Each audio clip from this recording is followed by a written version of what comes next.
Welcome to the Pen Leader Podcast, where strategic leaders get straight to the topics, strengthening our awareness and sharpening our minds. The Pen Leader Podcast is produced by Roar, a production division of Mays & Associates Ltd. Find out more at www.maysassociatesltd.com. Now here is your award-winning host, Dr. Shanda Gore. And welcome to the Pen Leader Podcast. Today, we're going to be talking about educating for our healthcare futures. And I am glad to have with me Dr. Malissa Martin, who is the Executive Vice President of Academic Affairs and the Provost at Rocky Mountain University of Health Professions. She's been there for more than 15 years at RMU. She's developed an all-inclusive teaching effectiveness program, which drives foundational faculty development, offerings both via webinar and on-site workshops. She is the creator of a unique teaching certificate, the Healthcare Professions Education, and she has guided and mentored over 80 current students and alumni in completing a terminal degree and becoming stewards of their discipline, scholars and leaders in the profession and academic community. She is a member of the most prestigious group of athletic trainers in the country, the National Athletic Trainers Association Hall of Fame. She has a Doctor of Education from the University of South Carolina, a curriculum instruction with postgraduate degree in alcohol and drug studies, a Master's of Education, University of South Carolina, Health Education, and she has a BS from Indiana State University, and with that health education with a concentration in athletic trainers. So she's been an athletic trainer leader as well. And she's authored more than 100 articles, books, grants, and home study programs. So without further delay, welcome Dr. Malissa Martin. Well, good morning. Thank you so much for having me here today. It's going to be exciting. Yes, I'm more excited to have you. So, because of your wide variety and background and experiences in education, in not only with athletic training, I was amazing to read that you've done so much work there too, but also with healthcare. What's your most passionate part of the work that you do? Well, there's no doubt that I am very passionate about developing learning experiences for students. In fact, I call myself and those that I train designers of learning. You know, I've been on, when I travel, they ask what you do. And I say, well, I'm a designer. And they look at me and say, well, what do you design? Are you a clothing designer? Are you an architect? I said, no, I design learning experiences. So then I get an opportunity to chat with those and educate them a little bit about how teaching's changed from, being a sage on stage to be a guide on the side. And we're really developing the experience for the student. And so that's probably what I'm most passionate about, even though now I'm in administration at a very high level. I miss the classroom, both online and on site. What would you say your most prized accomplishment would be out of all of that work? Well, I think helping others fulfill their goals, that's what it's all about. When you get, as an instructor, administrator, it's not about you, it's about others. And I've always held that contention, always. But joining the Green Jacket Legends of my profession was probably the most exciting accomplishment of my career to date. But the reason I got that wasn't necessarily for my experience as an athletic trainer clinician, but it's what I did for the education of athletic training to prepare the future athletic trainers to be change agents and to improve the human condition. Excellent. What do you think are some of the major changes you've seen both in that industry as well as the healthcare? Well, I think the major changes are, without a doubt, as of recent technology. AI is going to bring some very exciting things to healthcare. In fact, right now, there are programs that can do documentation and take soap notes within 20 to 30 seconds. And that's going to allow us to work more with the patient versus having to do all the paperwork, which no one likes. And so I think that's going to make a change. Other platforms for AI, Dragonfly is one platform. And what that does, it simply takes 360 view based upon the electronic medical records of someone and can do 200 images within seconds. And so that will give us much better diagnosis and then be able to develop much better patient outcomes for the patient themselves. So that's one. I think technology is one area. Changes in insurance, without a doubt, there's going to be lots of changes with insurance coverages. And the cost of health insurance for individual patients is going to make a big difference. With that, we have a lot of workforce shortages in healthcare today. Nursing, occupational therapy, even though fewer people are going into occupational therapy, we need more occupational therapists, speech language pathologists, physical therapists. If you look at the top 10 to 20 jobs in this country for the next 15 to 20 years, healthcare is right in there without a doubt. And so I think, we're going to have to continue with individual reimbursement rates. Cybersecurity is another thing that we have to be very careful of in any field in this country. We have to be more inclusive with our healthcare. I think today we're starting to get away with inclusiveness. People aren't getting the care that they deserve. I think that's important. Telehealth is going to help us with that, and that's not going to go away. Telehealth and telemedicine, being able to have doctor's visits from afar and being able to have good care. And I think innovation is going to help with that. Being able to take your blood pressure from afar and being able to the doctor to read it right there and do all sorts of testing from afar. I think it's very bright future, but you're going to have to be a change agent and you're going to have to say, I need to look to the future. I cannot constantly look at my traditional methods. So I think we're in for a fun ride if you're willing to make change. I think a ride is exactly a good way of putting that. And it's a good metaphor because on a ride, sometimes you're not steering the wheel. The car's Correct. moving and you're going to be sitting in the passenger seat. Absolutely. That you just named a couple of areas that I think may be challenges in the next 5 years. Can you think of anything else? I know post-COVID, there's been so many individuals who have left the healthcare industry. They just couldn't do it anymore. What other challenges do you think might come with that? Well, I think that not only did they leave the healthcare industry, they left the higher education industry. I mean, you have to have schools to prepare these healthcare professionals, and a lot of schools have closed down. Your smaller liberal arts schools that trained a lot of healthcare professionals, particularly nurses, have closed down. And of course, nursing schools are popping up everywhere, but you have to be careful of that because some are great and some are not so great. Always look at their board passing rates, important. Post-COVID, I think we learned a lot from it. Again, you go back to being able to have visits from afar, being able to learn from afar. But again, it goes back to my passion about designing learning experiences. It's very different online and on site, as everybody knows, but it can be done and it can be done well. I think you're going to see more and more health professional programs, entry level and post-professional, be more hybrid, where they come to campus just for certain periods of time throughout their program.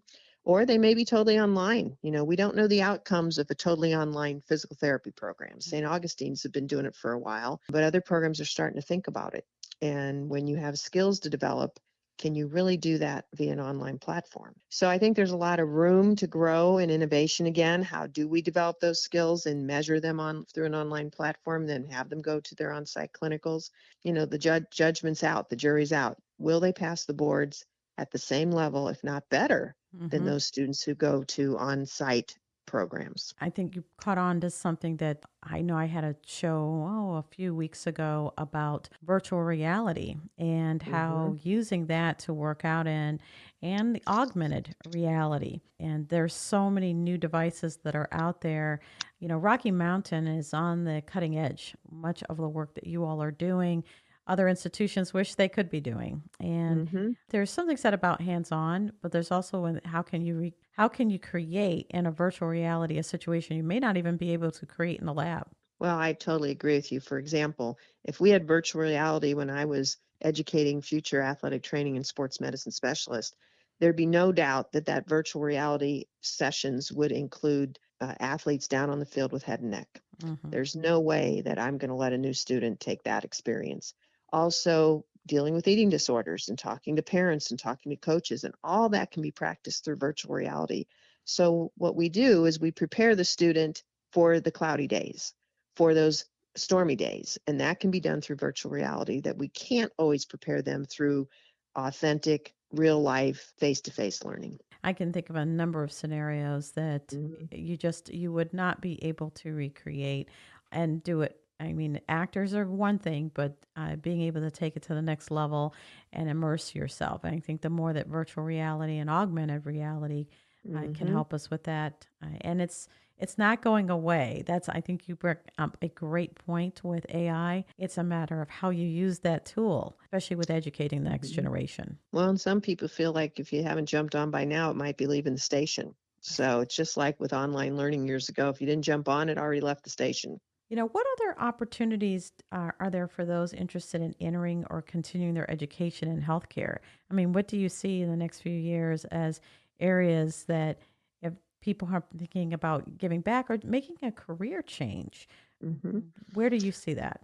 Well, I think there's career changes. Of course, you have to have all the prerequisites. And that's something that people need to understand if they're going into an entry level. Like if they want to be a nurse and they used to be maybe someone who has been working in an in any other career, there's prerequisites that you're going to have. But there's other things besides working with patient care. There's the administrative jobs. It's a master's in health administration, maybe an MBA in healthcare. Working with coding. Coding is becoming such a big job and it pays very well, medical coding. We're looking at informatics that people are going to need more, and that will integrate with AI. I think you're going to need more people, healthcare managers, and they're going to become more popular. So I just don't think people need to limit themselves to the professional working face to face with patients, but everything else that goes into that, pharmaceuticals, people who are studying drugs, who are studying human behaviors. There's a lot of research to be done in healthcare. Counseling, mental health, my goodness gracious. Mm-hmm. A Mm-hmm. lot of professions are adding mental health, like nursing, psych mental health, advanced physician assistants, psychiatric mental health. I mean, all sorts of professions are adding that to their, padre of offerings because it's such a need today, and that's not going to go away either for a long time. What advice, say for example, individuals do want to change careers or they say, I've been thinking about going in healthcare. I did not know about these other options that have nothing to do with patient care. What would you suggest to someone who's thinking about pursuing some of those paths? How do they start? Well, I would start by probably doing a Google search and finding out what is required to become, a healthcare administrator or a healthcare manager or getting into coding or healthcare informatics. Find out what that requires and describe what that person would do, so job descriptions, etc. And decide if that's something you like. Maybe something you have the skill set for, but if you're changing careers, that's telling me that you either are bored, you're not getting paid enough, the salary's not there, or you're just wanting to try something else. And you're interested maybe in informatics or in coding, something of that nature. But find out about the profession first. Make sure that it fits you, your lifestyle, it fits your personality, it fits what you need for your family, for your individual self, whoever it might be. Do you have to relocate? That's another thing you're going to have to think about. Mhm. But then also, what is the long-term salary? If you are changing because you need more salary, better quality of life through more salary, make sure that you're going to be able to get a job in that profession. And also, again, the geographical area. Can you work from home? Can you not? Are you going to have to, uproot yourself? And if you have a family, to uproot them. But I think all those are so important today. And just because you want to change career does not mean it's going to give you a better quality of life. I was going to, That's the quality of life is the big part right there. mhm, exactly. Yeah. One thing too, when you talk about the quality of life, and we're talking about individuals who may be leaders currently in their field, what do you look for the qualities of a leader in healthcare professions? Because you've taught across the board, you've created programs. What are the qualities you look for in an individual that they're going to be successful in healthcare? Hmm. Well, first of all, no matter what you do, and it's based upon developing significant learning experiences, you notice I'm always going back to my teaching, Yes. is that first, a teacher has got to be competent in their content. You cannot be good unless you know your content. So I say that whoever you're hiring, you need to make sure that they're competent in their content. That's a given. After that, it's very important, I think, that they have the ability to listen to others. That is vital. We've got to sit back and listen, because when you become a leader, it's not about you anymore, it's about others. Serving others and remembering that everyone has a voice and they should be heard. Doesn't mean you have to take their voice, their words, and use them in your decision making, but they should be heard. There's no doubt about that. And we don't do that very well in this country anymore. We just have prejudgments, and they need to be heard without a doubt. So you're going to be listening a lot if you become a leader. You have to sit back and listen. I think have integrity, extremely important. And I think you have to be adaptable because today, adaptability is important. Change is evident, and you're going to have to be adaptable. Be able to show empathy, and some things that people have a hard time with today is genuineness. I think when you say you're going to do something, people just go, yeah, sure. And I have my own problem with people. I'm very genuine. And when I say I'm going to do something, I do it. Sometimes that's hard for people to take because in today's world, it's very different. I think finding genuine people can be difficult. And then humble and kind. You'll get much more with honey than you're ever going to get with vinegar. I've heard that several times. Yes. Mm-hmm. Although I had someone tell me once that depends on if they put some hot chili pepper in the honey. Yeah, I guess so. I guess there's always a comeback, right? Right, absolutely. Okay, so you're so busy. I have to ask this. What do you read, and what are you watching to relax? What do you do? Well, the problem with my reading is that I read for application. And so everything I read, I'm thinking, how can I apply it to my job? How can I apply it to teaching? How can I apply it to someone's problems, the world, my community? And that's not always fun, but that's how my mind works. It just does. Now, if I'm reading for fun, which I do every Christmas, because my partner gives me a book, and I have 30 of his books now, and his name is Richard Paul Evans. And 30 years ago, I got his first book. And little and behold, I was not working in Utah at the time, and he's from Salt Lake City. So something's in the air. But yes, so he has a book out, and some movies have been made by his books. Like, for instance, he's written the books on all of the Noel series. He's written books on Christmas memories, but a lot of them are centered around Christmas. And he's just fabulous. But it just gives me an opportunity just to sit back and read that book. And I just know that every Christmas I'm going to have time to read that book, because in higher ed, the only time you get when you're not really bothered is when the school is totally closed. And Christmas is the only time at Rocky Mountain is when the school is totally closed. And I know with your years of experience, you're absolutely right. That downtime is to be cherished. Yeah. Oh, and I read the Chronicle of Higher Education all the time, and I Yes. try to keep up with all my professional readings. But what I watch, I kind of like just watching drama and mystery, and that's just kind of what I watch, and just to get away from everything. That's right. You have to get your mind working in a different way. Mm-hmm. And I had somebody tell me they read journals, but they force themselves intentionally to read something that's fun and fictional. So, Yeah. well, I can't thank you enough for this time to come on and talk about the future of education and healthcare and what it's going to take if individuals are interested in going into it, or again, if they're evaluating, where they are currently in their careers, what they can do to be better healthcare professionals. So thank you so very much. Oh, you're welcome. And if I could leave one more message, is the fact that clinicians who are thinking about going into higher education do not think the salary is going to be more. Oftentimes that's a challenge. You give up clinical work because you think you're going to get more money in higher education. That is not the case. No. But you get a better flexibility of lifestyle, and you get to prepare people for the future, for your profession. And there's no better thing you can do than prepare others for what you do to make sure your profession continues in the future, because life changes and professions change. But we need you. We need healthcare workers, providers, educators, administrators, leaders. Healthcare is so important to our country and to each individual person. So I wish everyone the very best. Excellent. And with that said, I think at the heart of the improving the human condition, what a great way to do that. So with that, I want to say thank you to all of our listeners. If anyone, again, has any feedback or suggestions, don't forget to send us information through info@mazeassociatesltd.com. And until next time. The Pen Leader podcast is hosted by Dr. Shanda Gore and brought to you by Maze & Associates Ltd, creating customized solutions for growth in the areas of leadership development, strategic planning, and culture building. Find out more at www.mazeassociatesltd.com.